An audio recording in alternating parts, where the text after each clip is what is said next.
if you are waiting for the next Turismo intake, watch to the end because I want to share with you some useful tips or insights that will help you in your next application by January.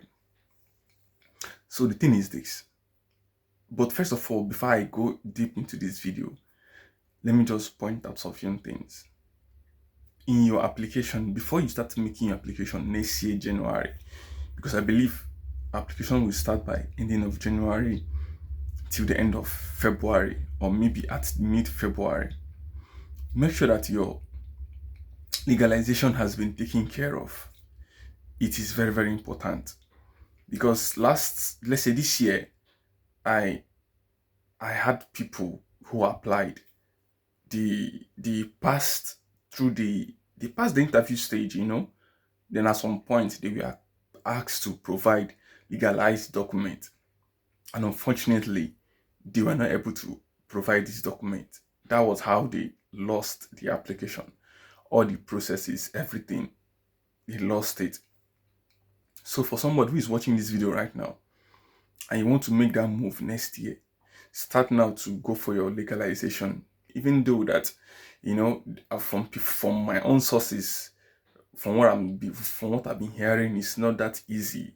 It's not easy to start legalizing document, but still try and start the process. It is better right now that you start so that before the end of January, hopefully by God's grace, you have your document legalized. And once you apply, so that you have higher chances of getting admission. Now, how do you start this process of legalization? I've said it over and over and again, but people keep still asking questions. They have PIC, they have this, how do they start, At some point, I got tired. I'm like, all these things I've been saying about legalization, are people not saying it? Are they not reading out the posts? Are they not seeing this content I've been putting out there? People will still come and ask the same question over and over again.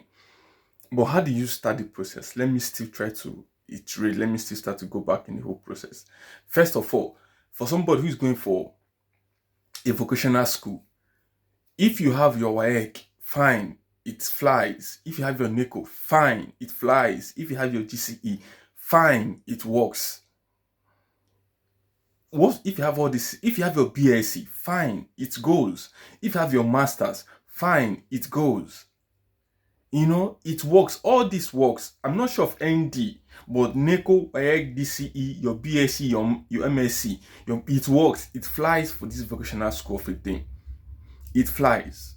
Now, if you have all these certificates I've just mentioned and you want to start legalization, make sure that you have the transcript for your NECO. Make sure you have the NECO transcript at least from SS1 to SS3. In my own time, I had my transcript from JS1 to JS3, SS1 to SS3. Your WAEC, same thing. Your BXc, make sure that you have the transcript. Your MSc, make sure you have the transcript. Now for BSc and for BXc, most people, you get this response from school that school doesn't give you the original copy, or the school doesn't send transcripts to students, and all this kind of complicated stuff. They prefer to, when you start the process, they will send to NUC, they will do the verification of a thing.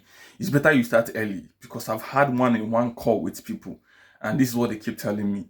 And the good thing is, there's emails, there are specific emails, which I have been fortunate enough. I have those mails that once your process is NUC, there are emails you can send follow up to know the process, try to know what's going on, try to stay on track to help them kind of like follow up the process so fast, so that you get all this thing done. But at the same time, for the NUC, all those stuff, you start early so that you get the whole thing done. And like I said, the NECO, the WAEC, the transcript must be there. After I've gotten all these things, you proceed to the Ministry of Education in Abuja, which is very simple. If you can't do it, send your friend, send your sister, send anybody to go Abuja for you. Let them help you to do it. I did it. I was in Lagos, Nigeria. I was working. I don't have the time to be on the road back and forth to do all these processes. I had a friend who lives in Abuja. I do have to what? Send my document to him through God is Good, GIG. I sent all my documents to him, my birth certificate, all my stuff sent to him. He went to Ministry of Education for the academic document. He went to he authenticated it. During my own vocational school, I used WAEC. I did not use BSc. What I used was WAEC because it was more like the minimum requirement, high school qualifications. So I used my WAEC. So I authenticated my WAEC at Ministry of Education. Went to Ministry of Foreign Affairs, did the same thing. I authenticated my WAEC, my transcript at Ministry of Education, then authenticated my WAEC at Ministry of Foreign Affairs. Then my birth certificate, I authenticated it at Ministry of Foreign Affairs too. Then after this whole 2 bodies, then I went ahead to book appointment for the Ministry of Education. So after Portugal Embassy, then I booked appointment with them. So while all this process was going on, I was still in the process of applying for the Turismo de Portugal. Back then, last year, it was easier, but right now, it's very, very competitive. So then on the day of the legalization, my friend still went there. He paid for the legalization fee, which is a little bit huge. Then he submitted the document. I had to wait for like up to 4 weeks. The embassy lawyer called me. He called me and said, "Hey, Omasi, where are you?" I said, "I'm in Lagos." He asked, "Okay, where in Lagos are you?" I said, "I'm close to LASU. I'm close to LASU University." He said, "Wow, he's in LASU University. Let's meet up." I was in the university that day. We met. We met close to one of the banks there in LASU. He saw me. He said, "What are you going to Portugal to do?" I told him. "Who is sponsoring your education?" I told him. He said, "I need this document from you. I need it from you. I need it from you. I need to see your work ID. I need to see your work address. I need to see all those information." So I gave him all these informations. He also took a full photograph of me, He asked me to bring all these documents. So I gave him. He said, "Well, at this point, it's not left for him to decide that he's only a messenger that the embassy sent him, that he will get back to the embassy, then the embassy will then finalize the process." And at this particular point, my visa was already with the embassy then. I was waiting to hear from the embassy for my visa applications. So after everything, after the 4 weeks, after the call, after the interview with the embassy lawyer, I had to wait for extra 2 weeks. The embassy now called for me to come for the legalization. On the day of legalization, I paid €40, one for the WAEC, and €20 for the WAEC, €20 for the transcript. I did not legalize my birth certificate because I end up not doing it because I was not moving with any family. I was just moving with me and myself alone. So I just decided not to legalize the birth certificate. But I authenticated it at Ministry of Foreign Affairs. Then after I legalized the whole thing, it was that just it. Then my friend sent the documents back to me to Lagos. That was how I did the whole thing. Then coming to Portugal, I had to take the document to Portugal, to the school. Because for me to finally enroll in the school, have my documents in the school system, I need to show them all these documents legalized. So that's one of the criteria. So that's pretty much about the legalization stuff for people who are asking questions. That's how it is being done. It's not complicated right now.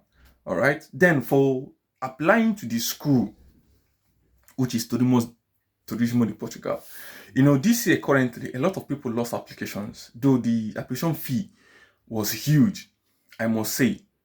But nevertheless, do not be discouraged to apply next season, I must tell you. But this time around, you have to be very, very, very, very smart in doing it. Guys, listen.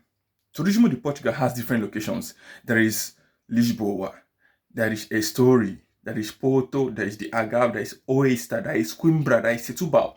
There are so many locations of this Turismo de Portugal. But people keep going to Lisboa. People keep applying to Lisboa. See, Lisboa is a big city. They're at the top of the game. To me, I personally feel that they are the tip of the game. They keep receiving tons of applications. Personally, one of the teachers that I'm close to, She was more like, she told me once that was in the last few months ago that, hey, that she needs to go, like she has an interview with people, people coming in for applications this year. And I was like, so many times, like so many teachers keep saying they have the interview, which means there are tons of people applying to this Lisboa. Why not switch? Why not try something else? If you apply to, let's say you apply to Lisboa this year, next year, try the Algarve, try Porto, try a story. Some of these locations that are not receiving huge applications, they are the ones likely to give you admission. It's a tip. You have to be very smart. You have to stay ahead of the game. You have to think. Don't look forward to Lisboa. See, Lisboa is people want to come to the big city, and you see the criteria that they are setting for the admission process is getting tougher. Apply to the other cities that people are not looking forward to. For example, a good tip: people are running from the Algarve because last year most people that applied to the Algarve were not given visa. I applied to the Algarve, but Algarve gave me visa. I applied to the Algarve because last year, when we are doing these applications, people were applying to Lisboa. But I sat down with one of my friends called Godwin. I told Godwin that, bro, see, everybody wants to go to Lisboa, which is the big city, which is fine. But think about this in this way. If everybody is going the same way, trust me, that way will be so crowded that it will be so difficult to get what you want. Why not switch? Go another lane.